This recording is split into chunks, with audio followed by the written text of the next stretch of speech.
Thank you, folks. Please welcome back Judith Manassen-Ramon, the producer of the film. Help shed some light on this mystery. Thank you so much for being here with us. And thank you for watching. Thank you for this illuminating film. I thought this film could make a great, we could put Tom Hanks in the lead, and could make a great fictional mystery. Do you have murder. The Tom Hanks executive producer somewhere as well? I'll make some calls. So, what brought you into this story? Where did it start from you? What interested you to produce this film? Obviously, the story started from Avi, who has a family connection to Aleppo, and I've worked with Avi in the past. And he told me the story in 2012, and then immediately something there caught me, and I sensed there was a mystery. We had no idea where it's going, like where the story is going, and which kind of story it will be, as many times happens in documentary filmmaking, because it's not like a script. You can write hundreds of scripts, and you'll never know until the editing room what film you're going to have. So we went to find pages, and we ended up revealing a lot of things, but we didn't find the pages. But it's an ongoing project, so there's, just so you know, there are 2 more parts to this project. There's a website called the Lost Crown, which is in collaboration with the Israeli public broadcaster, and it has a lot of documents and information that is not could not get in the film. The film has a lot of documents, and you were very patient in watching document after document, but there's a limit to how much you can bring in. So all the information is there. You can get in, and it's like chapter after chapter, it tells the story. And the other part of the project is we realized that days before the place was burned, kind of a cultural female leader in the community called Sarah Shamachaver took pictures of the place, black and white pictures, which were then like a few days after she escaped Syria with the pictures. And we got the pictures from her son, and we stitched them with virtual reality into a synagogue. So the synagogue is standing. You put on the glasses, and you get into a black and white, grainy experience of like going into an album of a place that doesn't exist anymore. And it's going to be presented next year in the Israel Museum as one of the 5 synagogues there, the only one actually in VR. But it was just a feeling of a mystery that I didn't know where it's going to, and that attracted me to the story. And I knew Avi, who is somewhere between a filmmaker and a book person. And from understanding the story, you have to do a lot of archive research and reading and every possible way. He spent years in various archives in Israel. And I was just drawn to the story more and more. So that was the beginning. So first of all, the website, I've actually been on the website. It's a fantastic website. I recommend everyone checking it out. We're just admiring it today in our office as we're looking back at it. One of the things that's amazing about this film is that beyond the mystery that clearly engaged you and engaged others is the social commentary that comes out, and I feel is a strong element of the film. And I know Avi Dabach, the filmmaker, is somebody who often is seeking that social commentary, and maybe part of his drive to make this film was that from the beginning. Could you talk a little bit? I mean, there's a lot there, but maybe a little bit about what started that and what you were hoping to achieve with this film as far as social commentary. First of all, we tried to achieve a discussion. And we are both social activists, and we believe in film in a way to create a discussion. And in Israel, this discussion exists today. I know that you had articles in the New York Times about the kidnapped Damon kids in the 50s. The Yemenite kids. Yemenite kids and children. So the whole discussion about, in the early days of Israel, where did the state end and where did the citizens begin, and how much right did they have on their property, how much were they serving the country. And in this case, it's very, very clear. So the difference between the Ashkenazi Jews and the Yemen Jews and the Syrian Jews is that if they wanted to put in the Israel Museum something of the Ashkenazi Jews, they asked for it or bought it. While if it was from the Yemenites or the Syrians, they took it. And that is the difference. That is the difference in the whole feeling of someone stealing your culture from you, and also a sense of belonging. And this whole theme is coming up in the world of the discussion world in Israel, activism and so on. And the film has created discussion. It was in a few networks, and it follows a few other things that are spoken about cultural appropriation and about is Israel a melting pot or a multicultural country or lost somewhere in the middle. So you bring up an important element here of the film is the conversation that it creates. What has been its impact in Israel, both on two levels? On the level of has this raised more awareness for the search for the Aleppo Codex? And of course, there was Mati Friedman's book a couple of years ago and he's in the film, that also brought up some attention to that. And then, of course, there's the question of how this film helped the conversation of the inequality, I'd say, that exists between the Ashkenazi and the non-Ashkenazi Jews in Israel. Yeah. So after the film was screened, we got a lot of emails privately sent to us from private people telling us their story, their heard in their families about things that happened, and that we didn't really see any, it didn't lead us to any big revelations. Like out of 20 leads we had on this subject, one every time, I'm just generalizing, but one would do something interesting. Because there's so many, mysterious stories told about this thing, so many, legends. So there was a lot of people coming and saying things, and also in the Syrian community in the U.S. as well. And in the Israeli community, within Israel, as I said, it's an ongoing discussion, and it's every time they're checking the limits, and it's like two very extreme sides in Israel. One is like unifying everything behind being Zionist and just saying that everything was right. And the other is starting to ask very difficult questions, sometimes from the same people who are, hardcore Zionists, of what happened in the early days and what when it comes to, especially the Jews who came from Arab countries, how did the country treat them, the Ma'abarot, the tent cities that were built to accept them when they came from these countries. So every time the limit of the discussion goes a bit further, and the film helped that.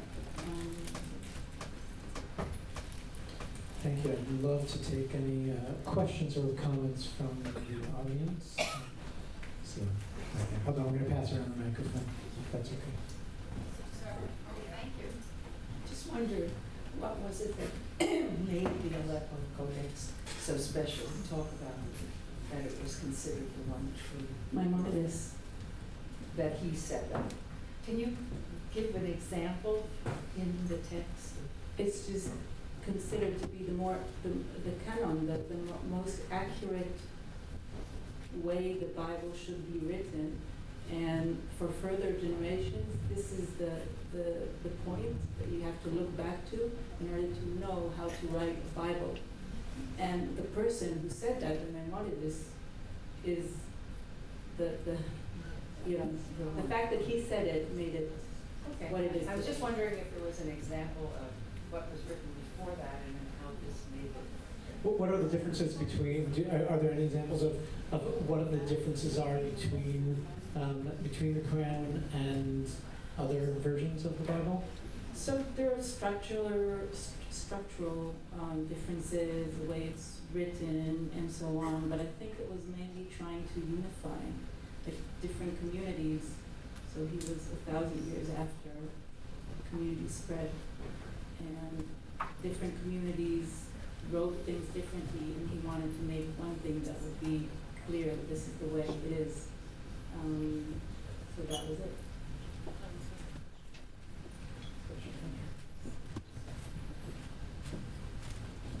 Given that we accept the premise that the Aleppo community owns the codex, where would they want to keep the codex now? Would they want it in their synagogue, or would they think that keeping it in the museum would be more appropriate? Excellent question.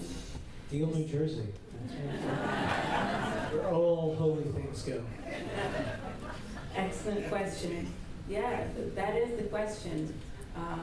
And that is the question, what is the property of communities outside of Israel that are part of the Jewish culture, and what is the property of Israel to represent these Jewish communities? There are other things that are outside of Israel, in various communities. Not all Jewish culture is concentrated in Israel. So we don't know. The problem is, I don't think the problem is that it's in Israel. By the way, the only thing you can see is one page.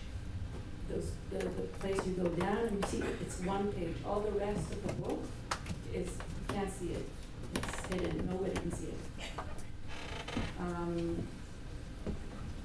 The problem is not that it's in the museum in Israel. The problem is it was not asked to be in the museum in Israel, that it wasn't requested. That's, I think, the main thing.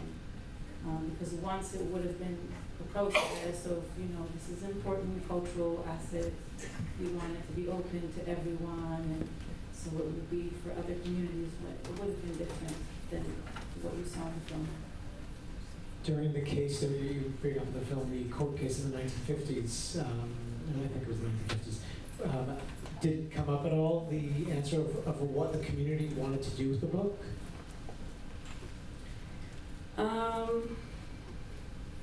There were a lot of suggestions.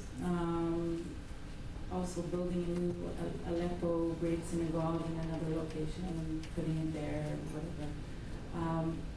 But I think most people are just, they feel that they were lied to, and that's the main thing. Not the fact that it is in Israel, the fact that it was such an important part of their community, safeguarding their lives. And as you see in the film, 3-4 pages were taken before they left because this was something they believed would protect them when they go to wherever they were going. They didn't know. So this was something that was very, it also says in the beginning of the film, Ben-Zvi was a secular person who was interested in research. Their connection, and this is also something very Israeli, these two sides, between looking at the culture from very secular eyes or seeing it from a more religious point of view, Masorati, like a lot of Tradition. Yeah, but it's Masorati, I think, is like a lot of the Jews came from Aleppo and from Yemen, from Iraq. They're not Haredi Jews, they're not ultra-Orthodox, but they have this religious thing going in their families, and they have traditional religion, religious life in their background. So this is emotional connection and not a research connection. So this is kind of the two sides of the story, I think also that, okay, you want to research it, okay, we believe this saved their lives. Interesting.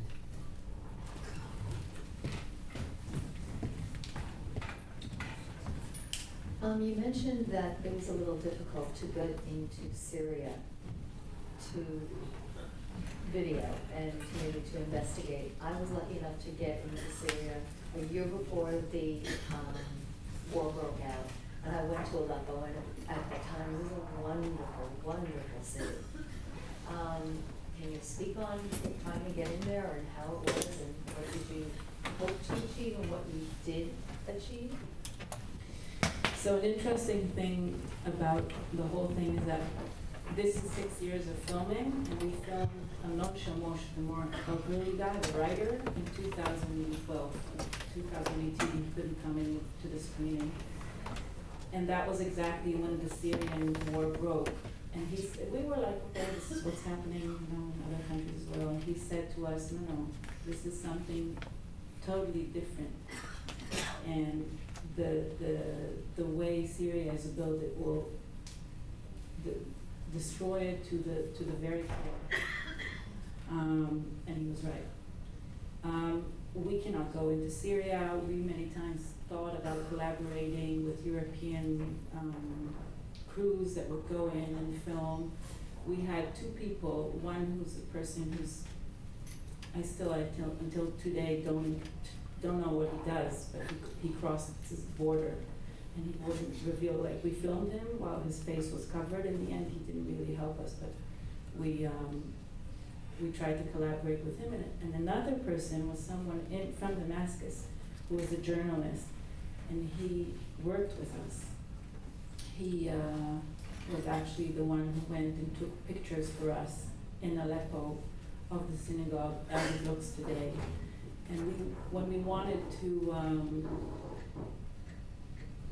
reward him in some way, or write his first name or whatever, he escaped, because having any connection with us is very dangerous for him. So yeah, those were the two main connections that we tried. No question up there. I have a question, but I'll preface it. I worked at the Hebrew University Library from 61 to 65, and if you wanted to steal something, it would not have been a problem. It was very lax, you know. You requested something with a pneumatic tube. I was in the stacks. I went to look for it. I sent it up in the dumbwaiter. But I had access to everything, including the rare books and stuff. And believe me, nobody ever checked to see what I took, what I didn't take. I didn't think to take anything. So that was just the Hebrew U. And I imagine that all the institutes were no better. Israel was very casual at that time. Today's not. I don't think, it's not as casual as it was then. So did you ever consider that these Halavim who came gave this stuff over, and they thought, you know, I'm giving it to a good place, a research institute, and it's possible that the Ben-Zvi Institute was a legitimate place. That doesn't mean that things couldn't have been stolen. Did you ever consider that? They didn't really give it to the Ben-Zvi Institute. Ben-Zvi Institute, it was supposed to get to the Chalabi but the Ben-Zvi Institute took it. Whether or not they took it, it ended up there. Yeah. So did it ever occur to you that after it ended up there, people could have stolen it? Everything's possible. We know a few things. We know it got to Israel with 3-4 pages missing, not 200 pages missing. We know that there were a few very high-ranked people in the Israeli establishment obsessed with this book, okay? We know that it was in the Ben-Zvi Institute, and as the former head of the Ben-Zvi Institute, said, this was a place that also you say that things were stolen from. Everything, that's the basis of what we know. Further information, everything's possible. Everything's possible. We do not know if the missing pages were stolen. We know it was stolen while it was in Ben Speed's hands, but it could have been in the Institute, in his hands, and we do not know. This is why this investigation is an ongoing thing. And in the Aleppian community, there were a few pages rising here and there, like pieces of pages. And apparently these are the 3-4 pages that were missing when it arrived to Israel, not more than that. But I think it wasn't a problem if as you described, if the Gatsby Institute was a safe place and Maurice Elvira could come in 1970 and look for his family, he wanted to give the book to them, would come and find his book there and say, okay, everybody can look at this and students can study this and this is amazing. But the problem, the books disappeared or pages disappeared. So this was a big problem. If it was safeguarded and the book was complete and people could read it, it would have been different. We have time for 2 more questions. Let's see.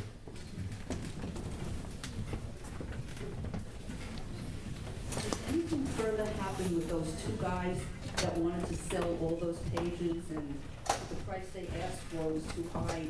Whatever happened with those 2 guys? One of them was murdered, and it never resurfaced again. Folks, there's an exit this way. One of them was poisoned, and it never resurfaced again. That's in the 80s. Since the book is supposed to be used for research, why wasn't it photographed? Oh, it was photographed. So the missing pages happened. No, that happened very quickly. They didn't have any time to. That happened in the first days it was there. That's why they don't know if it even happened in the Bensby Institute for a while. It was in the Bensby's hands in his office as president. But they didn't have, these pages are missing and there's no evidence for them. So did they ever interrogate Messiah, since he doesn't have the best reputation? You mean Neal? The Messiah. Yes, the dealer, Messiah. No. If we spoke with him? I don't know if anyone interrogated him because of his reputation. No. Yeah. No. What is your theory? Where is it? Oh, no.